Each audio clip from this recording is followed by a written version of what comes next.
Братоубийская война идет. Брат брата убивает. И та сторона, там мамы плачут, и эта сторона тоже мамы плачут. У нас профессия родину защищать. Будем стоять до последней капли крови, до последнего вздоха.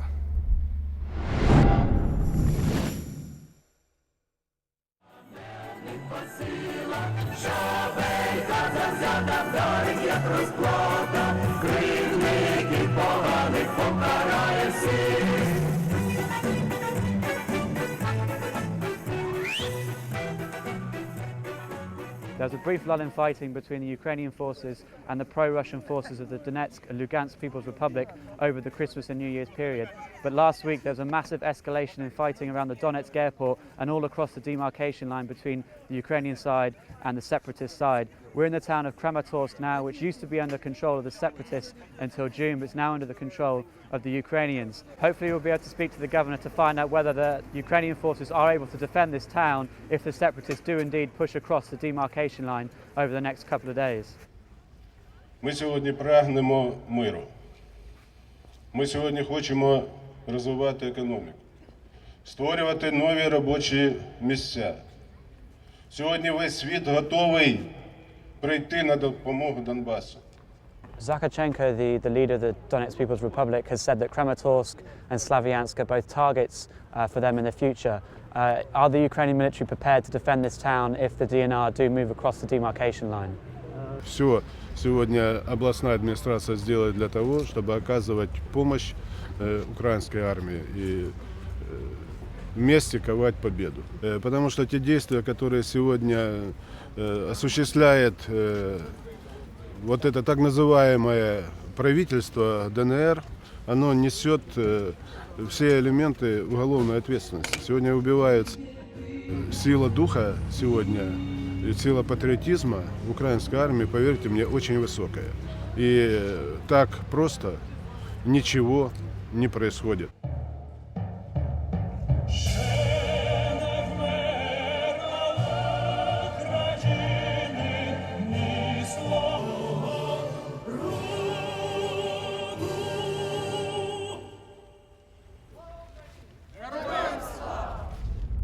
Over the past couple of weeks there have been a number of attacks all along the Ukrainian side of the line of control that separates the Ukrainian military from the DNR and LNR forces. We're on our way to Luhansk, where we're going to visit some Ukrainian positions that have been under attack by the LNR and also allegedly backed up by regular Russian forces.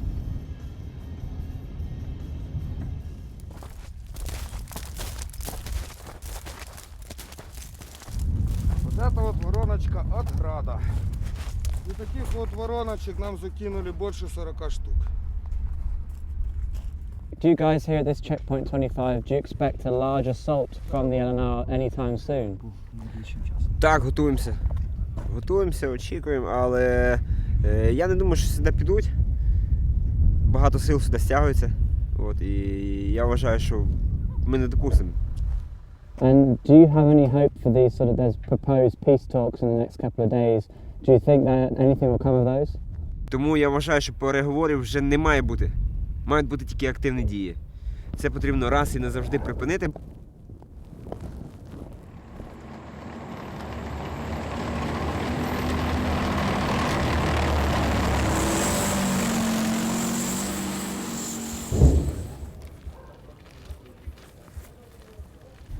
So this is the town of Uglegorsk. It's on the edge of a region known as the Debaltsevo Pocket.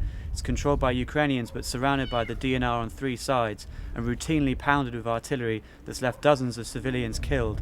The separatists in the area like to claim they're not using artillery against civilian areas, but both sides are using artillery indiscriminately, and more often than not it's just civilians who are the ones of the victims. Это Рома, это Жорик.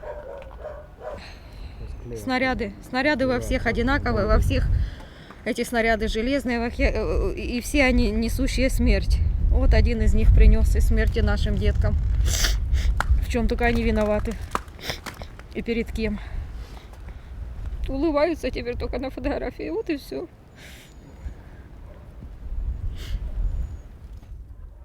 А детки все остались дома, все втроем остались. И Жорик, и Танюшка, и Ромушка. Все остались тут. ровно за 5 минут. Мы когда оглядываемся, дома уже нету. Нету, одни обломки вот эти вот лежат. Мы прибежали сюда, прибежали давай уже кричать тут. Кого тут уже звать было? Они уже просто, наверное, оттуда уже слышали, что мы тут бегаем, кричим.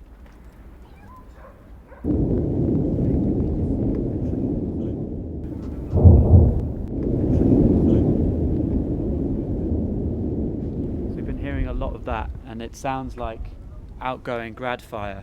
So both the Ukrainians and the DNR firing at each other with artillery around this area, and essentially not really hitting each other and just civilians in the area. Other than the constant barrage of artillery that you can hear in the town, the place is almost completely dead. It's really, really eerie. It's a Saturday and there's basically no one here. There's no cars on the road and there are very few people walking around. The locals are saying the DNR are trying to aim for the Ukrainian military checkpoints around the town, and the Ukrainian outgoing fire is aiming towards the DNR artillery positions. But as you can see, the town is pretty heavily scarred by the fighting. The shelling was getting very heavy in Ugorsk, so we decided to pull back to Donetsk, the biggest town in the Donetsk pocket. Over the past couple of weeks, it's been the scene of some very heavy shelling that's killed a number of civilians and destroyed a number of buildings in the town. There's hardly any civilians here, but quite a few Ukrainian soldiers who intend to defend this place from the coming assault that they expect in the next couple of days. Силы у них не те, кишка танка. Не пойдут они в наступление. Хоть у них там и танки, говорят, это все. Не пойдут. If the DNR do make a push for this area, are Ukrainian forces here prepared to fight back and push them away from this area? Конечно, конечно. Сил у нас хватит к этим вот все, скажем, ЛНРовцам, ДНРовцам шеи повыкручиваем назад. И ноги тоже. Будут они идти задним ходом. Do you think if Ukraine was able to take this whole region back, that the area would be able to recover and people would be able to sort of live together again and sort of accept Ukrainian rule? Ну так всю нечисть надо поразгонять. С нормальными жить по-нормальному. А Россия пусть потом компенсирует то, что она натворила. То по-любому должна быть ее компенсация, не наша. Так что пусть они думают наперед. Мало ли того, что они тратят на снаряды, так пусть потом думают лучше, чтобы эти деньги не на снаряды, а вернуть их сюда на восстановление всего. We were going to try and aim for the hospital to speak to some of the wounded from the past couple of days, but because the shelling has been so bad, they've actually moved the hospital and all the patients to another town further away from the shelling. Значит, по справлению с госпиталем у нас отделение рассчитано на 20 человек.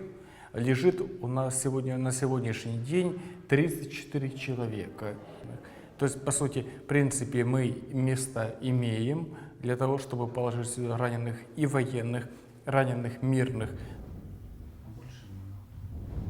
Do you fear this intended DNR push into this area? Do you think if they took over this territory, it would affect the way you're able to treat patients here in this hospital?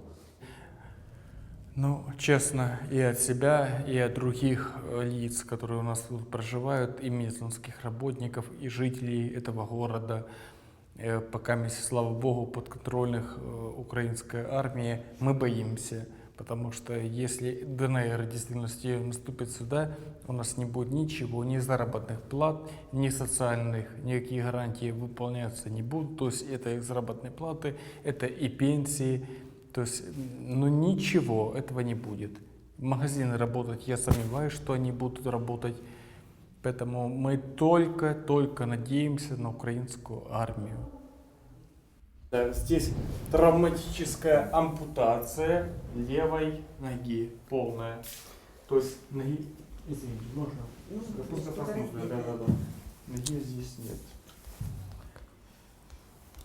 Valentina, do you know who was shelling Troitska village? Говорят у нас, как всегда, нацгвардия не стреляет, ополченцы не стреляют. Кто стреляет, неизвестно. How does it feel when you hear the shelling so close? Плохо. Думаю, что спасли, а вот это луплят сейчас упадет и до свидания. Volodymyr, could you tell me what happened when you were wounded? Танки попереду на нас, ми відстрілювалися. Ну, один снаряд розірвався рядом, а я раз збігав в бліндаж, мене контузило і осколочок попав туди від цього. Мого друга розірвало на частини. Це осколочок, який витягнули в мене. The Prime Minister of the DNR has said he intends to take back the whole of the Donetsk region. Do you think the Ukrainian military in its current state will be able to stop them? Сам Захарченко не зможе нічого. Без підтримки Росії сам Захарченко, збочинець, зробити не може нічого. Взагалі демократія танками і пушками не приводиться. It's not the first time that Alexander Zakharchenko has expressed a desire to take the rest of the Donetsk region, and after spending some time here in the Debaltsevo pocket and speaking to the doctors at the Svetlodansk hospital, who claim the last couple of days have been the busiest in the past few weeks, maybe Zakharchenko is keeping to his word.